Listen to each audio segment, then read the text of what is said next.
Kia ora and welcome to Life in Lockdown. Today I have with me a very good friend who owns one of my favourite restaurants in Auckland, Mr. Nick Honeyman. Where are you, Mr. Nick Honeyman, in your life in lockdown at the moment? Hi, I'm in the hood, Birkdale, massive on the shore. Yeah, living the ISO dream. The ISO dream in Birkdale, massive. But can we just comment on how wonderful your virtual backdrop is right now? Come and virtually eat. We'll drop it off. You can virtually eat in Paris butter.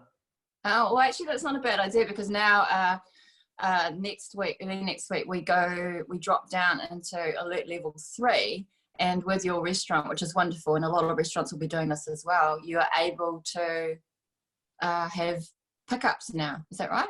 Yeah, so we're allowed to do takeaway. So we can do contactless pickups or delivery. Okay. We've taken it all on ourselves. So Sina, my wife, has built our website. So we're not using a delivery partner like Uber Eats, which is in the news at the moment for massive fees. They take 30 to 35% off an order to deliver it. Oh, wow. Okay. So it's completely unachievable. So what we're doing is we're doing takeaways. We've got a fine dining restaurant and we're trying to convert it into this little takeaway joint, which economically doesn't really work. So our goal at the moment is just to keep our staff employed.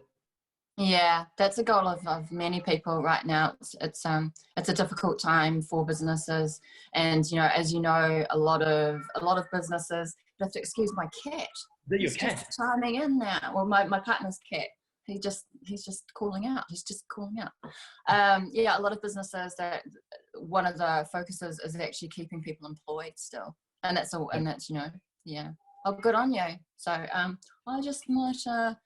I'm going to hold it there for 1 second. I'm going to give Gary some meat. Otherwise, he's just going to keep calling. And if I throw him outside, not literally, kind of literally, he'll just come back in and start calling. 1 second. I will edit this. Gary. Jerry.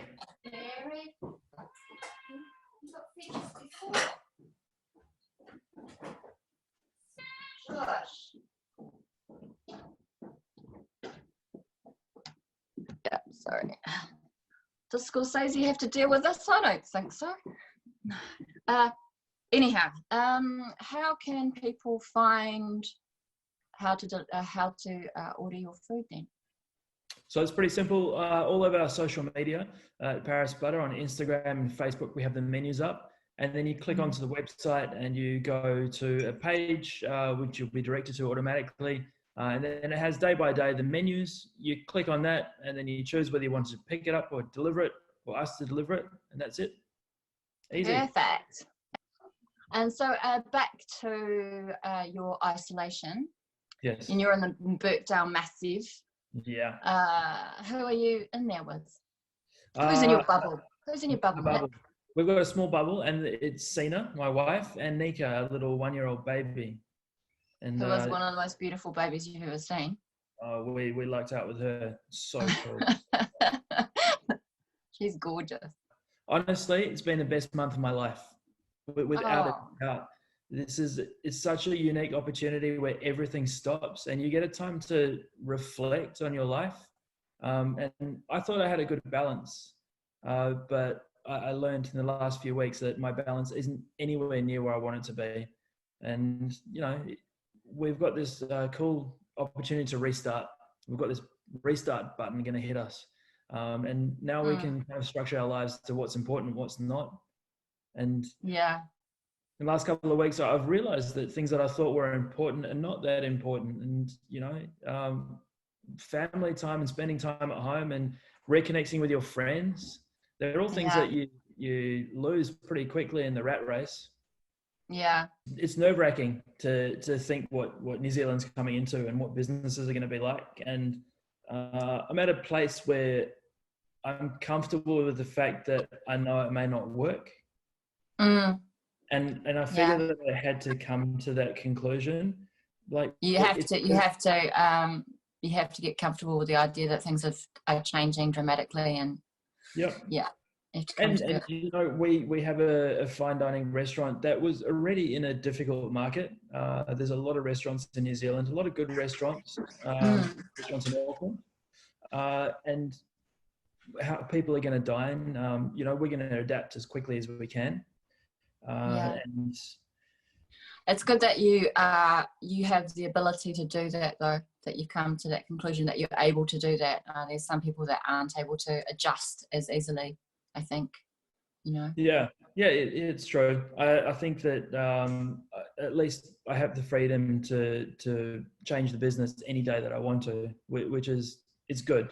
Because it is a fine dining restaurant, and my experience of it is the presentation as well. And you know, you might come out and speak with the people that have come to your restaurant and talk about the dishes, which is really lovely, and people love that as well, you know. So that connection isn't there, but the food's still going to be great. Like, people can, I think you should set up this little scenario so people can, you know, just tap into that and say, right, if everyone comes and collects their meals, they have their meals delivered by such and such a time, then come upon our Zoom restaurant and here we go.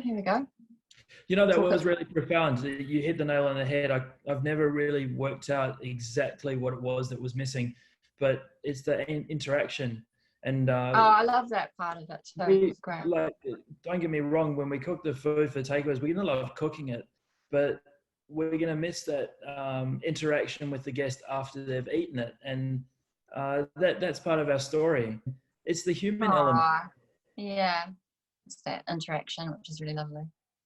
You guys, as a couple, you do a lot of traveling around. Paris Butter isn't your only restaurant that you have. So, I mean... Yeah, we've got a restaurant in France, which is probably the second worst place to have it. All of the restaurants in France have been told they're shut until the 15th of June. Oh, wow. Okay. Yeah. And that's a big call because it's still 2 months away. Yeah, sure. It's a crazy time.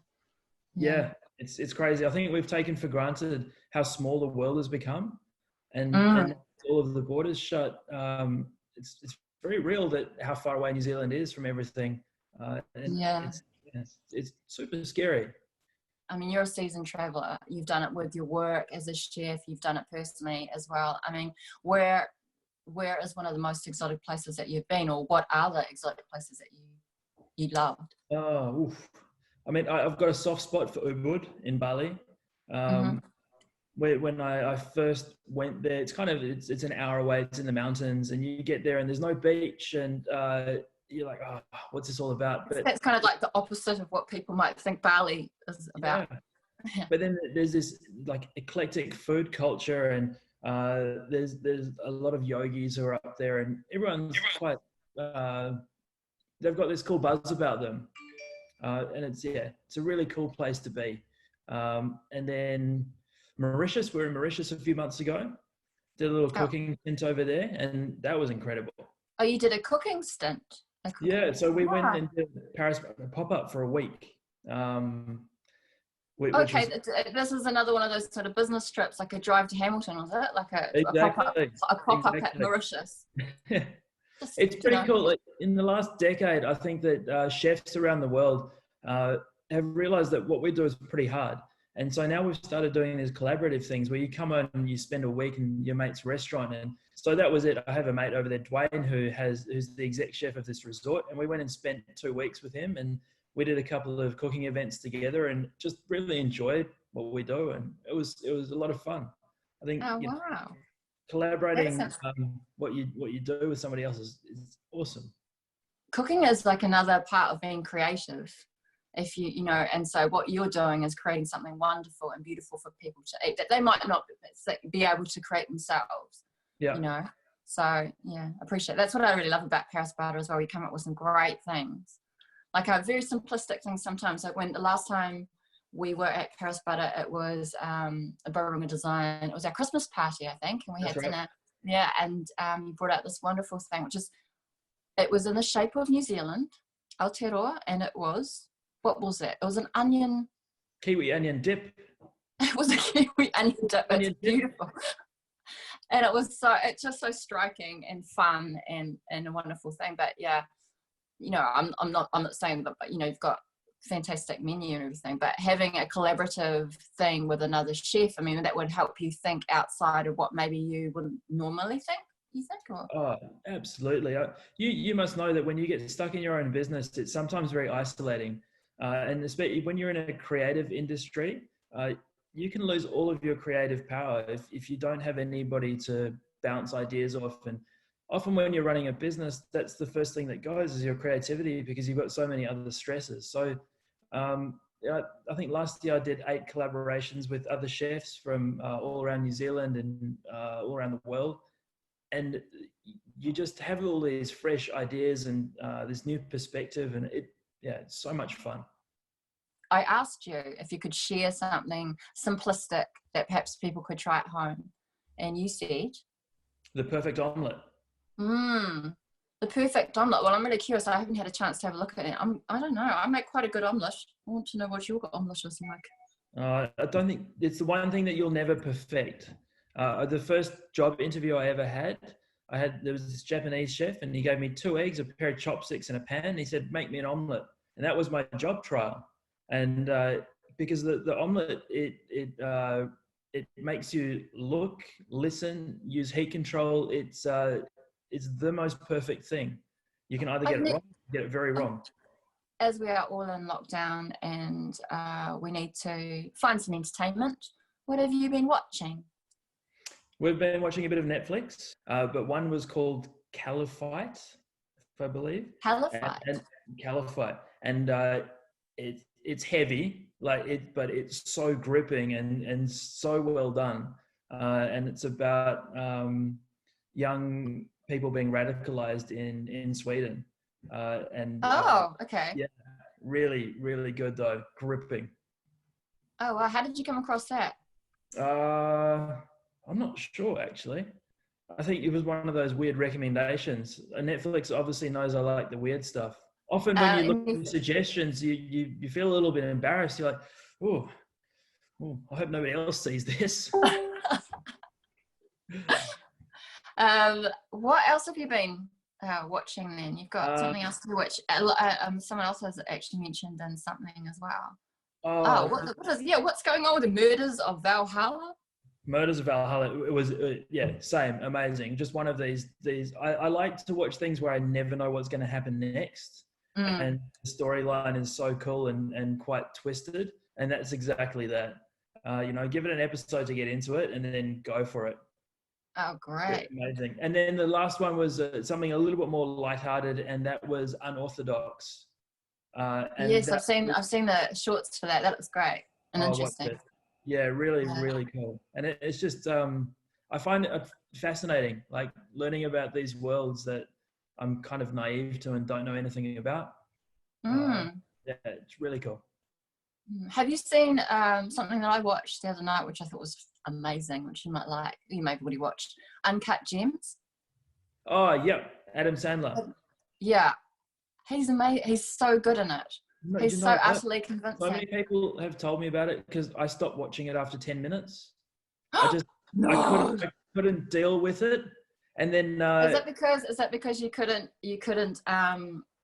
deal with the fact that it's still Adam Sandler, but in a kind of role that you haven't seen him in, and they've done something with his teeth to try and keep him less recognizable, but he's very recognizable. But his acting is amazing. You've got to get past that 10 minutes, you'll be fine. Yeah, I think so. I think maybe it was the mood I was in, but his acting was probably so good that it was making me feel a little bit nervous. I was like, not sure. The supporting actors are amazing too. Like, it's just one of these things that I completely recommend it. It just takes you in and it makes you so uncomfortable, and you're just going, no, Adam, no, Adam. All right, I'll give it another shot. Give it a go. The way that everything is at the moment, and you've actually touched on it before, talking about how we've got an opportunity to reset and restart. What are you grateful for? When your life is going so fast and you're trying to climb that ladder, and you often lose focus on what's important. So being able to refocus on what is really important has given me a lot of love and gratitude. Oh, that's nice, Nick. I think we should move on to your stay list. Oh, which I got to say, I don't hear the stylist being played at Paris Butter. Been in there. all of the tunes get played during preparation. Oh, okay. This is like the fun stuff out the back. Okay, got you. So we don't even notice the music going when dinner service is going. But if you walk into the kitchen, we're in the kitchen for 12, 13 hours a day. And then the restaurant is open for 4 hours. So the rest of that time, we're in the kitchen with music blaring as hard as it can. And depending who's in charge of the list, it'll be from hard rock to happy hardcore to dance to, anything energizing. Yeah. Have you got any stories behind these songs? Because they're really interesting songs to have on your list. Hilltop Hoods, I guess I learned about them when I was living in Australia, and I find their music quite fun, and I find Aussie hip hop quite fun. And then it has a kind of a special meaning to it, just because it was one of the first songs I was listening to with Cena 4 years ago, and it's just this fun song. There's Hilltop Hoods, and then Lost Frequencies. Yeah. So that song was probably the most overplayed song in my kitchens for 2 or 3 years, and it just reminds me of summer and happy times, and when they're singing about sitting underneath the Mexican sun. It's just, I don't know, it takes me places. It's one of those songs that's quite calm and cool.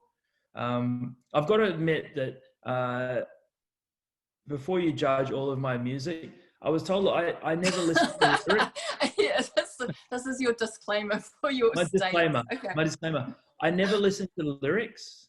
I can never remember lyrics. So in any song, I only remember the songs by the tune. And I was told that there's two kinds of people. There's people who listen to the lyrics, and there's people who listen to the tune. So I played music when I was a kid, and I played the cello. So I was always just listening to the tune. You played the cello? Okay, this is new. Oh. So whenever I'm attracted to a song, it's normally because of the beat or the melody. Do you still have a cello?